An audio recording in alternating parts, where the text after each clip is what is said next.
Makanya si Dini nelfon pasti nanya. Oke deh Sobat Kreatif, lanjut lagi kelas inspirasi edisi 27 April 2021 masih bersama Ajeng nih Sobat Kreatif. Oke, dan ini profesinya sebagai okupasi terapis di Pusat Layanan Autis Provinsi Kepulauan Bangka Belitung. Kita sapa lagi Sobat Kreatif ya. Halo Ajeng. Halo, masih sehat-sehat aja ya? Iya, walaupun puasa tetap harus sehat dan Harus semangat juga. Iya. Oke, Sobat Kreatif, kita masih berbincang bersama Ajeng di kesempatan pagi hari ini. Dia mungkin akan lagi memaparkan kembali ya untuk kisah-kisahnya dia selama menjadi okupasi terapis kali ini. So, tadi itu tahapan setelah jadi okupasi ya. Iya. Untuk sebelumnya, bukan setelah. Kali ini ya setelahnya mungkin ya. Iya. Atau ada yang mau ceritakan lagi sebelumnya? Ada ya mungkin ya? Iya, ada. Ada. Oke, silakan untuk Ajeng. Aku persilakan di kelas inspirasi kali ini. Oke, silakan. Iya. Untuk okupasi terapi sendiri di Indonesia itu masih jarang sekali yang kenal okupasi terapi. Mungkin Kak Lena juga belum begitu tahu ya okupasi terapi itu apa. Belum tahu banget. Gimana? Ya, kalau okupasi terapi ini di Indonesia baru ada 2 universitas, yaitu di Jakarta, Universitas Indonesia, sama di Poltekkes Surakarta yang ada D3 sama D4. Kalau di UI cuma ada D3. Nah, untuk cerita tentang okupasi terapi ini sendiri tuh pengalaman dari praktek. Dari dulu tuh kayak kalau praktek pasti ditanyain jurusan apa nih. Nah, jurusan okupasi terapi. Nah, teman-teman itu kayak di tempat praktek pun juga belum pada mengenal okupasi terapi itu apa. Nah, kita jadi sering sharing-sharing nih sama profesi lain tentang okupasi terapi itu apa. Tapi kadang tuh juga rada sebel sih, kayak kalau lewat kayak ditanyain, jurusan apa Mbak? Perawat ya? Psikolog ya? Kayak pada belum tahu okupasi terapi itu apa. Jadi kita sering menjelaskan, kayak promosi okupasi terapi itu seperti ini. Terus kayak tiap praktek kan kita juga ada di tiga area, yaitu di fisik dewasa, mental, sama di anak. Nah, untuk di bagian fisik dewasa ini, untuk pasiennya kan gangguan fisik seperti stroke, terus kayak patah tulang. Nah, kita melatih kayak ya untuk kebutuhan pasien tersebut. Nah, di okupasi terapi ini itu bertujuan untuk memberikan aktivitas yang bermakna untuk meningkatkan aktivitas sehari-hari, produktivitas sama leisure-nya. Nah, untuk di jiwa, untuk pengalamannya di praktek di jiwa itu kebanyakan malah seneng-seneng sih, soalnya kan kita pegangnya memang tidak paham ya, kayak nggak tahu apa-apa. Nah, itu malah kayak pasiennya itu malah sering kayak bikin lelucon kayak gitu. Terus tapi kalau di okupasi terapi ini kita kayak tanya-tanya kan pasien itu. Nah, kita tidak boleh 100% percaya sama pasien gangguan jiwa. Nah, kalau biasanya tuh di pasien gangguan jiwa itu kayak ceritain, kayak kan halunya berlebihan, kayak cerita saya itu kalau biasanya cerita sama bintang, sama bulan. Nah dari okupasi terapi itu membantu pasien untuk jangan berlebihan halusinasi dan membantu aktivitas yang belum bisa dilakukan sama pasien tersebut. Untuk di praktek anak lebih suka seneng-senengnya sih, soalnya kan kalau anak-anak kan gemesin ya, terus lagi aktif-aktifnya pun ya. Nah, kalau anak-anak sendiri seringnya itu kayak hiperaktif, lari-lari, sering cakan, jambak, kayak gitu. Tapi untuk okupasi terapi sendiri lebih mengajaknya itu kalau di anak itu kayak mengajak aktivitasnya seperti bermain tapi bertujuan. Jadi anak tidak terasa kalau sedang diterapi, tapi lebih rasanya kalau kita baru ngajak main-main seperti itu. Nah, untuk okupasi terapi sendiri memang masih jarang yang tahu okupasi terapi itu apa. Jadi kayak kita pengen masyarakat tahu okupasi terapi itu ada di kuliahnya ada di mana aja. Terus kita juga harap itu untuk okupasi terapi teman-teman dari luar pulau ya Bangka Belitung, Sumatera atau Kalimantan bisa daftar nih di okupasi terapi karena memang uh, kayak jurusan ini jarang di Indonesia, jadi untuk lowongan kerjanya juga masih banyak seperti itu. Oke, masih lanjut lagi kira-kira? Udah ya, nanti pikir-pikir lagi. Oke. Kita nanti langsung ke pertanyaan juga kalau misalnya nggak ada yang lanjut lagi nih sahabat kreatif. Yang mau tanya-tanya nanti aku bacain di kesempatan pagi hari ini dan langsung dijawab oleh okupasi terapisnya langsung ya. Iya. Siapa tahu mau konsul juga. Bisa langsung terapis nggak di sini? Enggak ya? Harus langsung ya? Iya, Harus secara langsung. Oke deh kalau gitu sahabat kreatif. Dan aku nantikan untuk kamu yang mau bertanya di 0811 717 9222 di WhatsApp kita, kemudian di line telepon 0717 94302 dan juga bisa di IG kita nih udah live bersama PLA Babel nih sahabat kreatif yang mau gabung silakan aja ya di @radikura2sekaliat dan juga apa nih @PLA Babel ya. Iya. Oke deh sahabat kreatif, dinantikan sampai dengan pukul 11 waktu Indonesia Barat. Lagi dengerin 101,4 FM RRI Sungeliat Suara Kreativitas. Oke deh sahabat kreatif, masih kelas inspirasi edisi Selasa 27 April 2021 bersama Ajeng di pagi hari ini. Halo Ajeng. Halo Kak Lina. Kita langsung ke pertanyaan ya. Mungkin ada yang mau diceritakan lagi? Belum? Langsung ke pertanyaan Langsung dulu aja. pertanyaan deh ya, nanti baru cerita panjang lagi dari pertanyaan ini. Oke deh, ini dari 0857 13 sekian. Pagi Kak, aku Kiki di Sungai Liat. Mau tanya dong, ada nggak sih kendala yang dihadapi menjadi seorang okupasi terapis di tengah pandemi ini dan juga di bulan Ramadan kali ini? Thanks. Oke, silakan untuk jawabannya Ajeng. Oke, terima kasih pertanyaannya Kiki. Jadi untuk pengalaman kendala okupasi terapi di masa pandemi dan Ramadan ini, mungkin kalau Ramadan ini kan puasa, jadi kita kayak cepat lelah, kayak nggak fokus. Kalau untuk okupasi terapi sendiri, untuk masa pandemi ini di PLA sudah mulai offline, jadi kita langsung pegang anaknya langsung. Untuk kendala di masa pandemi ini mungkin kan kemarin masih ada masa WFH ya. Jadi anak kita terapinya itu di rumah. Jadi cuma kasih video atau home program. Nah, setelah diajak untuk offline ketemu langsung agak berubah nih, sudah beda lagi. Jadi kita melatih anak ini balik lagi dari awal seperti itu. Terus untuk kalau sebelum pandemi ini mungkin kendalanya itu kayak di anak-anak, mungkin kan kalau anak-anak moodnya gitu ya, kayak mood swing ya. Jadi kita memang harus benar-benar sekreatif mungkin biar anak itu mengikuti instruksi dari kita, bisa mengikuti yang kita minta, terus juga ngikutin perasaannya anak itu sendiri. Jadi kita jangan, kalau semuanya anaknya nggak mau, kita jangan memaksa anak tersebut.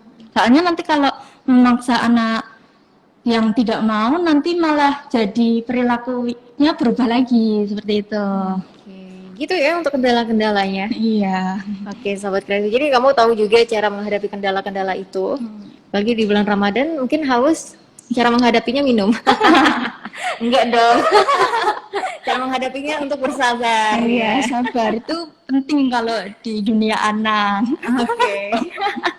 Siap kalau gitu. Oh, berarti selama ini juga kamu menghadapinya dengan sabar ya bersama anak-anak di okupasi terapis. Iya, harus sabar dan memang harus diminta untuk sekreatif mungkin biar anaknya juga enggak bosan untuk melakukan terapi tersebut. Oh iya, bosan itu ya, dan sampai Iya. dia mau main HP terus. Kadang-kadang ada yang sampai ngejar HP gitu ya, Iya. saking bosannya ketika terapi gitu.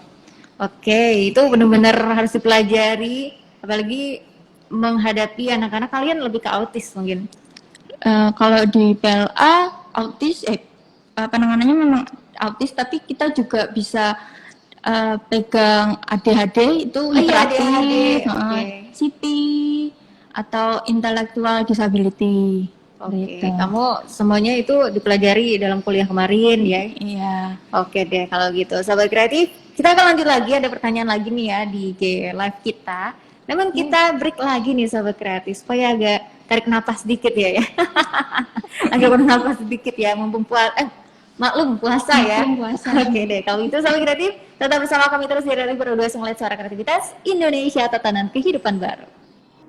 Radio Berdua ngeliat suara kreativitas Indonesia, tatanan kehidupan baru. Sahabat kreatif, lagi-lagi kita di kelas inspirasi. Jadi sebelum kita tutup tepat pukul 11, kita lagi ke pertanyaan ya bersama Ajeng kali ini. Dan untuk kamu yang bertanya, kita langsung jawab aja nih. Bukan aku ya yang jawab, tapi Ajeng. Bahaya nanti kalau aku yang jawab, nanti salah-salah pula. Oke, dari air apa nih? Air Fnai. Kalau dari nama IG-nya. Kata dia, pengalaman kuliah atau praktik atau kerja yang paling berkesan sejauh ini bisa diceritakan, Kak? Boleh ceritakan? Oke, dari apa pertanyaan dari air? Ya. Air. Dari air aja ya. Air. Oke, mungkin pengalaman berkesan saat kuliah atau praktek itu saat kita mengenalkan okupasi terapi di profesi atau profesi lain atau di masyarakat. Karena memang banyak yang belum tahu tentang okupasi terapi itu apa. Kayak malah ya itu pada pahamnya itu oh perawat, oh guru. Nah, kita jadi lebih makin pengen mengenalkan, bersemangat buat mengenalkan okupasi terapi itu ke masyarakat atau profesi yang lainnya. Untuk yang lainnya, pengalaman yang menyenangkan itu kalau kita kebanyakan di area anak sih. Kalau di area anak itu kita kayak jadi lebih kreatif. Memang dari okupasi terapi itu dibutuhkan pikiran yang kreatif, jadi kita enggak bosan-bosannya untuk mencari ide untuk anak lebih ingin berkembang lagi. Terus kayak perkenalan untuk orang tua, kayak orang tuanya kan mungkin pengennya anaknya sembuh. Nah, kita kayak jelasin, nah anak ini apa bisa kita bisa bantu anak untuk lebih baik jika orang tuanya juga ikut membantu. Kan sering nih kalau orang tua itu pengennya ya udah anak-anakku kalau di terapi ya udah yang ngurus terapinya aja, nggak orang tuanya. Nah, kita jadi bisa berinteraksi dengan orang tua biar orang tuanya juga paham. Untuk kalau terapi di rumah pun juga harus dilakukan kayak program terapinya seperti itu. Kalau di jiwa mungkin dari pasiennya sendiri sih. Memang pasiennya memang ya seperti itu. Mungkin Mbak Lena juga ada ya kalau gangguan jiwa seperti apa. Terus kalau pengalamannya itu pernah nih kesempatan itu kayak pegang pasien jiwa itu kayak diajak nyanyi, memang ada ruangan untuk kayak lasernya itu karaokean. Nah, kita memang diminta untuk biar pasien itu enggak jadi depresi lagi.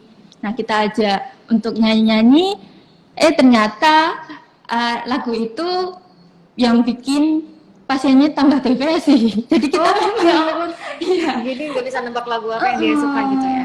Jadi memang dari okupasi terapi itu harus paham riwayat hidupnya pasien itu dari awal sampai kenapa bisa terganggu seperti itu. Terus kalau anak dari awal dari dalam kandungan terus lahir dan mulai perkembangannya itu seperti apa, memang dari okupasi terapi harus paham dari semuanya itu. Mungkin keseruannya itu jadi kita lebih dari teori, kayak teorinya kan cuma kayak gini. Nah, dari prakteknya kita bisa paham, bisa kembangin lagi buat tambah kreatif sama jadi paham untuk kondisi ini enaknya dikasih apa ya, dikasih metode apa ya, dikasih permainan apa ya, seperti itu. Oke, gitu ya untuk kisah-kisah yang mengesankan selama kamu jadi okupasi terapis. Sahabat kreatif, luar biasa. Jadi untuk kamu yang mau tanya-tanya lagi, banyak-banyak deh tanya-tanya ya. Supaya dijawab oleh Ajeng ya yang penasaran. Karena okupasi terapis masih jarang banget sekarang ya. Iya. Kalau kemarin kalian muridnya lumayan banyak atau gimana? Murid pula mahasiswa. Mahasiswa. Kalau mahasiswa itu seangkatan D3 itu cuma 100. 100. Iya. Waduh. Kalau D4 juga 100. Masih sedikit dan kebanyak yang apa ya? Dari kebanyakan itu cuma dari daerah Jawa atau yang luar Jawa itu masih sedikit. Iya kan? Ya, Oke. tapi lebih menariknya itu ada salah satu mahasiswa yang di apa impor dari Timor Leste. Waduh. Ada importnya. Iya, karena sana mau apa? Memang pengen belajar okupasi terapi, jadi mungkin dari pemerintahan Timor Leste, ya mengajak untuk memasukkan Itu mahasiswanya. ya masuk mahasiswanya situ ke ya. okupasi terapi. Oke. Jadi kita juga sering kayak ngundang dari luar. Memang karena okupasi terapi ini kan ilmu dari luar, dari Kanada. Jadi kita kayak kalau seminar-seminar juga narasumbernya dari Orang-orang luar, ya. Oke. Untuk nggak bahasa Inggris ya? Bahasa Inggris nggak Nggak kemarin. bisa bahasa Inggris. Oke. Jadi okupasi terapis yang masih terbilang jarang sekali. Iya sih, aku juga baru mendengarkan ya. Iya. Tapi bisa tahu dari kamu juga nih yang udah sempat-sempatin ke RRI Pro 2 sekalian. Oke deh, sobat kreatif, kita masih lanjut kembali. Siapa tahu ada yang bertanya lagi. Kalau nggak ada pun, kita langsung ke penutup ya. Setelah ini kita break dulu, sobat kreatif, untuk menemani aktivitas kamu dengan lagu-lagu berikut ini. Jadi tetap stay tune aja terus di 101,4 MHz.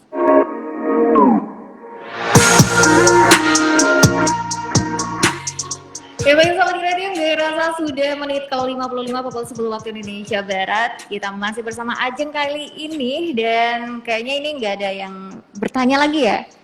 Kalau ada pun nanti di belakang aja ya, secara pribadi. Oke, sahabat kreatif. Mau ke kesimpulan langsung deh ya dari Ajeng. Silakan Ajeng, kesimpulan dari kisah kamu di hari ini. Iya. Ya, okupasi terapi itu adalah pelayanan kesehatan untuk gangguan fisik, mental, untuk meningkatkan aktivitas sehari-hari, produktivitas, dan waktu luang untuk memberikan kualitas hidup yang berkualitas. Oke. Terus untuk okupasi terapi masih sedikit yang tahu, dan untuk teman-teman yang dengar bisa langsung nih mau daftar okupasi terapi bisa ada di Universitas Indonesia bagi jurusan IPA. Kalau untuk Poltekkes Surakarta bisa dari jurusan yang lainnya, dan di Poltekkes juga ada D4-nya. Nah, untuk okupasi terapi di pusat layanan autis bisa membantu anak dengan kondisi keterlambatan belajar, lalu persepsi, sensori, atau motorik yang masih terganggu. Nah, di okupasi terapi sendiri juga dibantu dengan profesi-profesi yang lainnya seperti fisioterapi, pusat pendidikan luar biasa, Iya. Kemudian PLA terapi, juga ya. terapi wicara dan psikososial, psikologi. Oke. Nah, jadi mungkin teman-teman kalau semuanya ada nih tetangga atau teman atau anak, adik yang mungkin ada masalah kayak gangguan belajar atau hiperaktif, atau mungkin kayak ada keterlambatan yang lainnya, bisa nih teman-teman bisa coba konsultasi di pusat layanan autis, atau mungkin bisa tanya-tanya dulu di Instagramnya pusat layanan autis, di Facebooknya juga PLA Bubble. Kalau untuk tips-tips kayak ada kayak mau tanya lihat cara untuk penanganan anak-anak itu bisa dilihat di YouTube PLA Bubble. Oke. Gitu. Dan mungkin mau secara pribadi ke kamu langsung, apa IG kamu? Oh Iya, boleh boleh nih. dong. Iya, sekalian promo ya. Mungkin teman-teman bisa follow Ajeng_Candi. Oke, siap lah kalau gitu ya. Sahabat Radio di luar sana yang mau follow, silakan aja. Mau tanya-tanya langsung secara pribadi ya. Iya. Kayaknya secara pribadi lebih enak deh ya. Siapa tahu bisa kenal lebih dalam gitu. Iya. Oke, Ajeng, terima kasih untuk kamu, semoga sehat selalu ya. Iya, terima kasih. Oke, untuk harapan kamu ke depannya mungkin apa nih? Harapan untuk kedepannya, untuk masyarakat bisa mengenal okupasi terapi atau malah penasaran pengen daftar di okupasi terapi. Oh, iya. Seperti itu. Mungkin di luar Jawa juga masih belum tahu kan, masih banyak lowongan juga di luar Jawa untuk okupasi terapi.